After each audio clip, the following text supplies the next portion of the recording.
Mi marido me arrastró del pelo por el pasillo de nuestra casa mientras su amante miraba desde el sofá. Delante de su madre, delante de su hermana, me obligó a arrodillarme y firmar un documento que transfería nuestro apartamento a su nombre. Cuando me negué, me dio una bofetada tan fuerte que el anillo de boda me cortó el labio. Esa noche, mientras la sangre goteaba sobre el mármol, marqué el número de mi padre y susurré 3 palabras. Papá, me rindo. Lo que nadie sabía era que esa llamada destruiría todo lo que mi marido había construido en menos de una semana. ¿Cómo puede una simple llamada telefónica hacer caer un imperio empresarial? ¿Y cómo el hombre que me humilló aquella noche terminó rogándome bajo la lluvia? Todavía recuerdo cada detalle de aquella noche con una claridad aterradora. Era finales de septiembre, y el aire de Valencia aún conservaba ese calor pegajoso del verano. El salón de nuestra casa estaba iluminado con las lámparas de diseño italiano que mi suegra había elegido, esas mismas lámparas que siempre presumía ante las vecinas diciendo que ninguna otra casa del barrio tenía una decoración tan elegante. Pero bajo aquella luz dorada, todo lo que yo sentía era un frío que me calaba los huesos. Mi marido Marcos estaba de pie en el centro de la habitación. A su lado, sentada en el sofá como si fuera la dueña de la casa, estaba Natalia, su amante. La mujer por la que había vaciado nuestras cuentas durante los últimos 2 años. Llevaba un vestido rojo ajustado y me miraba con una sonrisa burlona mientras se limaba las uñas. Marcos me agarró del brazo y me empujó hacia la mesa donde había un documento extendido. Su voz era fría como el acero. Firma. Miré el papel.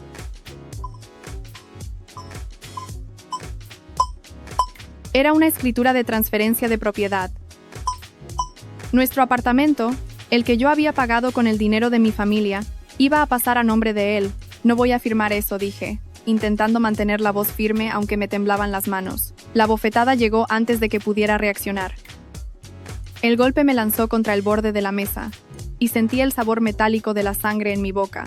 Mi suegra, doña Elvira, estaba sentada en su sillón habitual, bebiendo una copa de vino tinto. Ni siquiera se inmutó. Marcos tiene razón, dijo con su voz pausada. Si no sabes comportarte como una esposa, al menos no seas un obstáculo. Mi cuñada Beatriz salió de la cocina con una bolsa de patatas fritas en la mano. Se apoyó en el marco de la puerta y sonrió. Cuñada siempre tan dramática. Solo tienes que firmar un papel. ¿Tan difícil es? Marcos me agarró del pelo y me obligó a arrodillarme frente a la mesa. El dolor me arrancó un gemido, pero no lloré. Ya no me quedaban lágrimas para esta familia. He dicho que firmes, repitió, apretando más fuerte. Desde el sofá, Natalia soltó una risita. Cariño, no seas tan duro con ella. Pobrecita, seguro que no entiende lo que está pasando. La miré. Esta mujer, que llevaba joyas compradas con mi dinero, que conducía un coche que yo había pagado, se atrevía a hablarme con condescendencia en mi propia casa. Pero no dije nada. Simplemente alargué la mano hacia mi bolso, que había caído al suelo durante el forcejeo. Marcos pensó que iba a buscar un bolígrafo para firmar. Se relajó un poco y aflojó el agarre en mi pelo. Saqué mi teléfono móvil. ¿Qué haces?, preguntó Marcos, frunciendo el ceño. No respondí. Con los dedos temblorosos marqué el número de mi padre. Después de 3 tonos, su voz calmada sonó al otro lado. Dime, hija. Tragué saliva. Las palabras que había guardado durante 3 años de matrimonio salieron de mi boca como una avalancha. Papá, me rindo. Tenías razón. Sobre todo, hubo un silencio al otro lado de la línea. Luego, la voz de mi padre, más grave que nunca. Vamos para allá. No te muevas. Colgué. Marcos me arrancó el teléfono de las manos y lo estrelló contra la pared. ¿Qué le has dicho a tu padre?, gritó, con las venas del cuello hinchadas. No respondí. Simplemente me quedé allí, arrodillada en el suelo de mi propia casa, con la sangre goteando de mi labio, esperando. Para entender cómo llegué a ese momento, tengo que retroceder 3 años. Cuando conocí a Marcos, yo tenía 29 años y trabajaba en el departamento de contabilidad de la empresa de mi familia. No era un trabajo glamuroso, pero me gustaba la rutina, los números, la sensación de que todo estaba en su lugar. Marcos era diferente. Era ambicioso, carismático, con esa energía de los hombres que creen que el mundo les pertenece. Tenía una pequeña empresa de importación de materiales de construcción y hablaba constantemente de sus planes de expansión. Voy a ser el mayor distribuidor de la Comunidad Valenciana, me dijo en nuestra tercera cita, con los ojos brillantes. Solo necesito la oportunidad adecuada. Me enamoré de su determinación. Pensé que era un hombre trabajador, alguien que construiría algo grande con sus propias manos. No me di cuenta de que lo que realmente buscaba eran las manos de otra persona, las mías, o más bien el dinero de mi familia. Cuando le dije a mi padre que quería casarme con Marcos, su reacción me sorprendió. Mi padre, un hombre tranquilo que rara vez levantaba la voz, me miró con una seriedad que nunca había visto. Adriana, ese hombre no te quiere a ti. Quiere lo que representas. Papá, eso no es justo, protesté. Ni siquiera lo conoces bien. Mi padre suspiró. Lo he investigado. Su empresa tiene deudas. Muchas deudas. Y curiosamente, desde que empezó a salir contigo, ha estado presumiendo ante sus socios de que pronto tendrá acceso a capital familiar. Me enfadé. Pensé que mi padre estaba siendo sobreprotector, que no quería que su hija se casara con alguien que no fuera de su mismo nivel social. Le dije cosas horribles aquella noche, cosas de las que todavía me arrepiento. Al final, mi padre cedió, pero antes de la boda, me hizo prometer una cosa. Si algún día necesitas ayuda, si las cosas se ponen difíciles, llámame. No importa lo que haya pasado entre nosotros. Siempre seré tu padre. Asentí sin darle importancia. Estaba demasiado enamorada para escuchar. La boda fue sencilla, como yo quería. Pero desde el primer día, las cosas empezaron a torcerse. Mi suegra, doña Elvira, me recibió con una sonrisa que no llegaba a sus ojos. Bienvenida a la familia, dijo, apretándome las manos con fuerza. Espero que sepas cocinar. En esta casa, las mujeres se ocupan del hogar. Quise decirle que yo tenía un trabajo, que era contable, que no pensaba pasarme la vida en la cocina. Pero Marcos me lanzó una mirada de advertencia y me callé. Ese fue mi primer error. El silencio. Durante el primer año de matrimonio, intenté ser la esposa perfecta. Me levantaba temprano para preparar el desayuno. Limpiaba la casa aunque teníamos asistenta. Sonreía cuando mi suegra me criticaba la comida. Aguantaba los comentarios de mi cuñada Beatriz sobre mi ropa, mi peinado, mi forma de hablar. Cuñada, ¿por qué no te maquillas más?, decía Beatriz con falsa preocupación. Pareces cansada todo el tiempo. A lo mejor por eso Marcos trabaja hasta tan tarde. No sabía entonces que trabajar hasta tarde significaba cenar con Natalia en restaurantes caros. No lo descubriría hasta mucho después. El primer préstamo llegó 6 meses después de la boda. Marcos entró en la habitación mientras yo leía y se sentó a mi lado con expresión preocupada. Cariño, tengo un problema, dijo, tomando mi mano. Hay una oportunidad increíble de importar un cargamento de mármol italiano, pero necesito liquidez inmediata. Solo son 50.000 euros. Los recuperaré en 2 meses. Le di el dinero sin pensarlo. Era mi marido. Confiaba en él. El segundo préstamo fue de 80.000 euros. Luego 100.000. Luego 200.000. Cada vez había una excusa diferente. Un socio que se había echado atrás. Un cliente que no había pagado. Una oportunidad que no podía dejar pasar. En 3 años le había dado más de $500.000 euros. Dinero de mi cuenta personal. Dinero que mis padres me habían dejado como herencia adelantada. Nunca vi un céntimo de vuelta. Pero lo peor no fue el dinero. Fue darme cuenta de a dónde iba realmente. Un día, mientras ordenaba el despacho de Marcos, encontré un sobre con facturas, joyas, bolsos de diseñador, un coche, todo a nombre de una tal Natalia Ferrer. Al principio pensé que era una empleada, alguien a quien Marcos le hacía regalos de empresa. Qué ingenua fui. Esa noche, cuando Marcos llegó a casa, le pregunté directamente, ¿quién es Natalia Ferrer? Su reacción me dijo todo lo que necesitaba saber. Se puso pálido, luego rojo, luego furioso. ¿Estás revisando mis cosas?, gritó. ¿Quién te crees que eres? Soy tu esposa, respondí, intentando mantener la calma. Y quiero saber por qué le compras joyas a otra mujer con el dinero que te presté. La primera bofetada llegó esa noche. No fue la última. A partir de entonces, la dinámica cambió. Marcos ya no se molestaba en ocultar su desprecio. Me hablaba con frialdad, me ignoraba durante días, y cuando necesitaba dinero, simplemente exigía en lugar de pedir. Mi suegra, que antes al menos fingía cordialidad, ahora me trataba abiertamente como a una sirvienta. Adriana, el baño del segundo piso está sucio, decía cuando venía de visita. ¿Es que no sabes mantener una casa? Mi cuñada Beatriz era aún peor. ¿Sabes qué me dijo Marcos el otro día?, me susurró una vez, con malicia. Que se arrepiente de haberse casado contigo. Dice que eres aburrida, que Natalia es mucho más divertida. Quise responder. Quise decirle que su hermano era un estafador, que todo lo que tenían era gracias a mi dinero. Pero me callé. Siempre me callaba. ¿Por qué? Porque tenía miedo. Miedo de que mis padres dijeran te lo advertimos. Miedo de que los vecinos hablaran. Miedo de admitir que había cometido el error más grande de mi vida. Así que aguanté. Durante 3 años, aguanté las humillaciones, los insultos, los golpes ocasionales que Marcos siempre justificaba diciendo que yo lo había provocado. Me convertí en una sombra de la mujer que había sido. Hasta aquella noche de septiembre. Cuando mis padres llegaron no hubo gritos ni escenas. Mi padre entró en la casa con la calma de un hombre que ha tomado una decisión. Mi madre fue directamente hacia mí y, sin decir una palabra, me ayudó a levantarme del suelo. Marcos intentó intervenir. Señor, esto es un malentendido.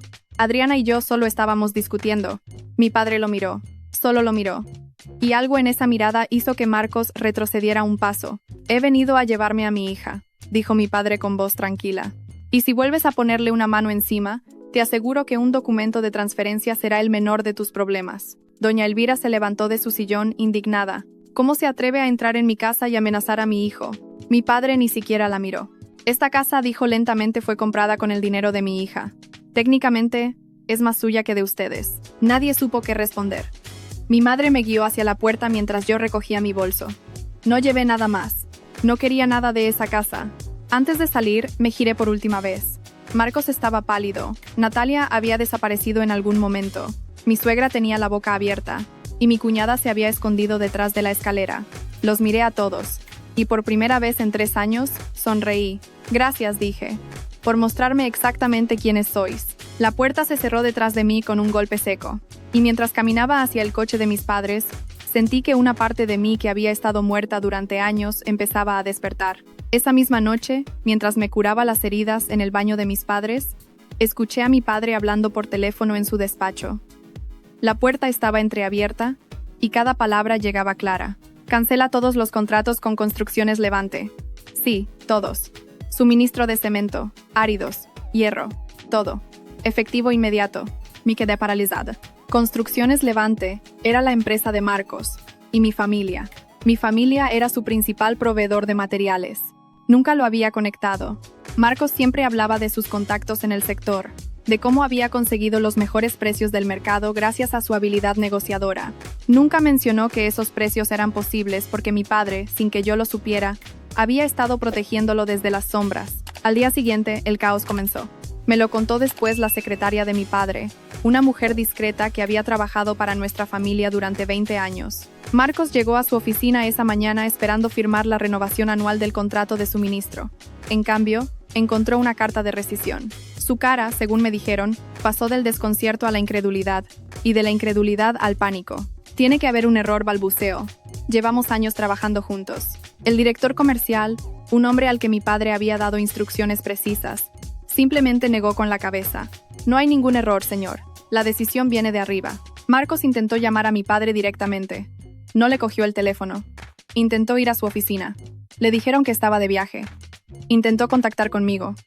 Había bloqueado su número. En menos de 48 horas, el rumor se extendió por todo el sector. Si el mayor distribuidor de materiales de la zona había cortado lazos con Construcciones Levante, algo grave debía estar pasando. Otros proveedores empezaron a ponerse nerviosos. Los bancos que le habían dado crédito empezaron a hacer preguntas. El tercer día, un proveedor de Castellón canceló un pedido importante.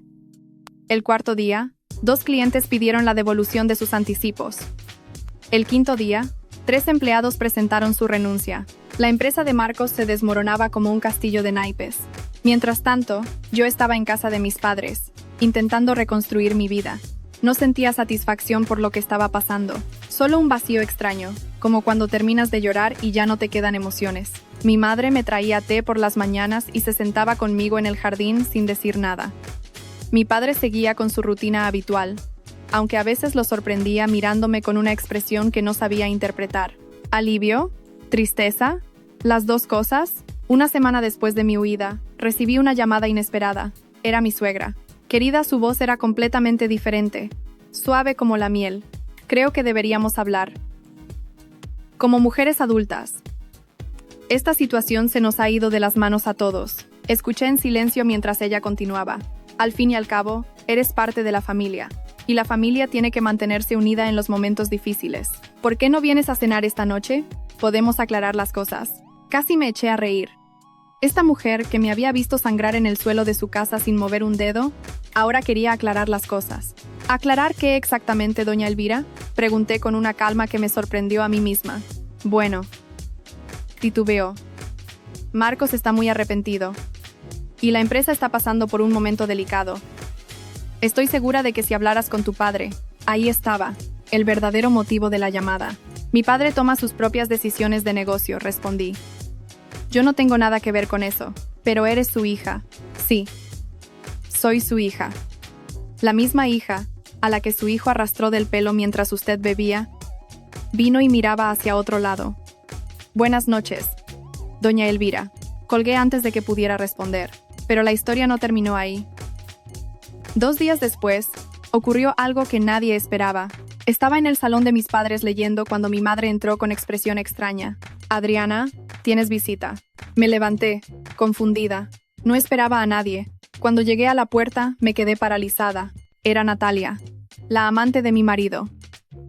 Estaba de pie en el porche, con el maquillaje corrido y el pelo despeinado. No quedaba nada de la mujer arrogante que había visto en mi casa aquella noche. Necesito hablar contigo, dijo con voz temblorosa. Mi primer impulso fue cerrarle la puerta en la cara. Pero algo en su expresión me hizo dudar. Parecía desesperada. Tienes 5 minutos, dije finalmente. Nos sentamos en el jardín. Natalia se retorcía las manos mientras hablaba. Sé que me odias. Tienes todo el derecho. Pero necesito que sepas la verdad. ¿Qué verdad? Marcos me estafó. A mí también. La miré sin comprender. Me prometió que iba a dejar a su esposa, continuó Natalia, con lágrimas en los ojos. Me dijo que cuando vendiera el apartamento, nos iríamos juntos a Barcelona. Que empezaríamos de cero. Le di todos mis ahorros. 120.000 euros. Para invertir en el negocio. Y ahora me entero de que la empresa está en quiebra y que él me ha bloqueado en todas partes. No supe qué decir. Durante años, había imaginado a Natalia como la villana de mi historia, la otra mujer, la que me había robado a mi marido. Y ahora descubría que ella también era una víctima. ¿Por qué me cuentas esto?, pregunté. Natalia me miró directamente a los ojos. Porque voy a recuperar mi dinero. Y para eso, necesito que la gente sepa quién es realmente Marcos. Voy a ir a su casa esta noche. Y voy a hacer una transmisión en directo. Quiero que todo el mundo vea la clase de hombre que es. Debería haberla detenido. Debería haberle dicho que era una mala idea. Pero algo dentro de mí, algo oscuro y herido, quería ver cómo se desarrollaba aquello. Haz lo que tengas que hacer, dije simplemente. Esa noche me senté frente a mi ordenador y abrí Instagram. No tuve que buscar mucho. El vídeo de Natalia ya se estaba haciendo viral. La pantalla mostraba el salón de la casa de mis suegros. Natalia había entrado sin avisar, con el móvil en alto, grabando todo. Marcos estaba sentado en el sofá, pálido como un fantasma. Doña Elvira intentaba arrebatarle el teléfono, mientras Beatriz se escondía detrás de las escaleras. «¡Vecinos del barrio!», gritaba Natalia a la cámara. «¿Sabéis quién es este hombre? Es un estafador. Me prometió el oro y el moro mientras estaba casado, y ahora resulta que le ha robado dinero a su propia esposa para dármelo a mí. ¿Y sabéis qué más? Que el dinero que me dio tampoco era suyo. Todo era de ella». Los comentarios del vídeo se llenaban a una velocidad increíble. Gente del barrio que reconocía la casa, antiguos compañeros de trabajo de Marcos, clientes que habían tenido problemas con su empresa. «Yo sabía que algo raro pasaba», escribió alguien. «Ese tío siempre fue un trepa. La pobre esposa. Ahora entiendo por qué se fue de casa. Doña Elvira, la que siempre presumía de su hijo. A ver qué dice ahora».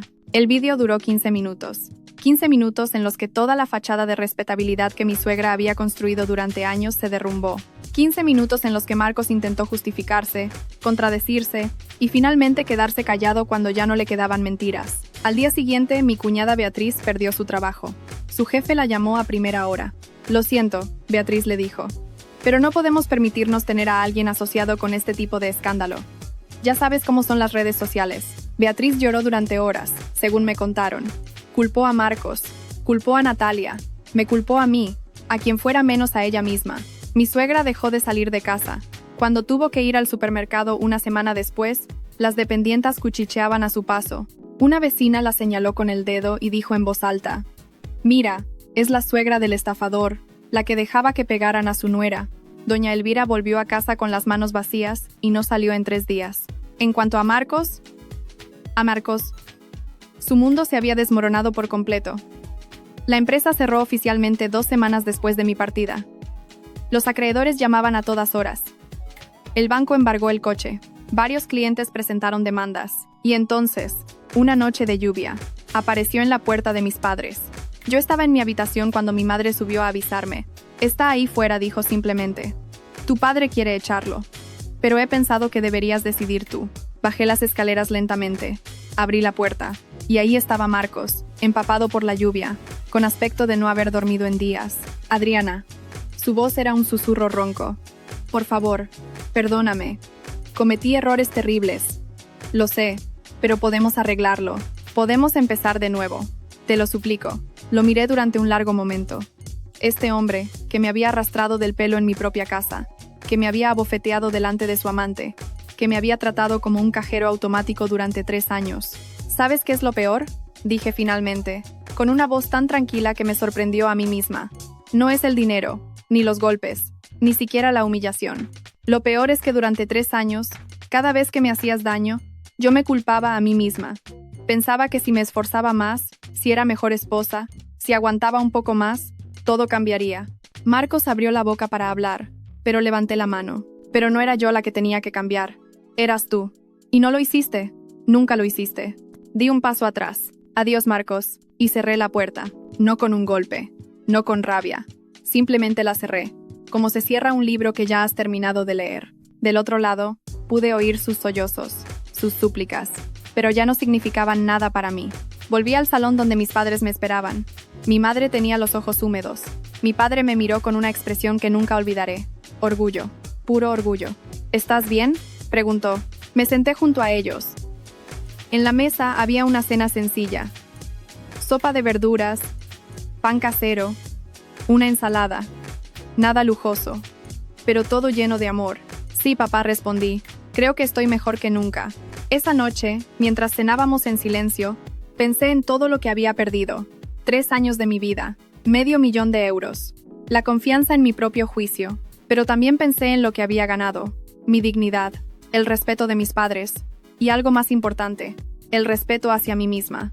El día que me fui de aquella casa, pensé que lo había perdido todo. Pero resulta que los que más perdieron fueron ellos. Perdieron a la persona que los mantenía a flote. Perdieron la máscara de respetabilidad que tanto les importaba. Perdieron la oportunidad de ser parte de una familia que los habría querido si ellos hubieran sabido querer. Algunas personas te dirán que el silencio es debilidad, que tienes que gritar, pelear, vengarte. Pero yo aprendí que hay un silencio diferente. El silencio de quien ya no necesita explicarse. El silencio de quien ha cerrado una puerta y no piensa volver a abrirla. 6 meses después, empecé a trabajar de nuevo en la empresa de mi familia. 1 año después, me ascendieron a directora financiera. 2 años después, conocí a alguien que me trataba como yo merecía ser tratada. ¿Y Marcos? La última vez que supe de él, trabajaba como comercial para una empresa pequeña en Alicante. Vivía en un piso alquilado. Su madre había tenido que vender la casa del barrio para pagar las deudas. Su hermana se había mudado a otra ciudad donde nadie conocía su historia. No siento satisfacción por ello. Tampoco siento pena.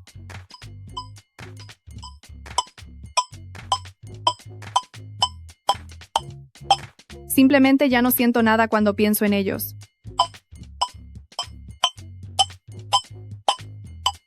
Y esa quizás es la mejor señal de que finalmente estoy libre. Si estás escuchando esto y te encuentras en una situación parecida, quiero que sepas algo.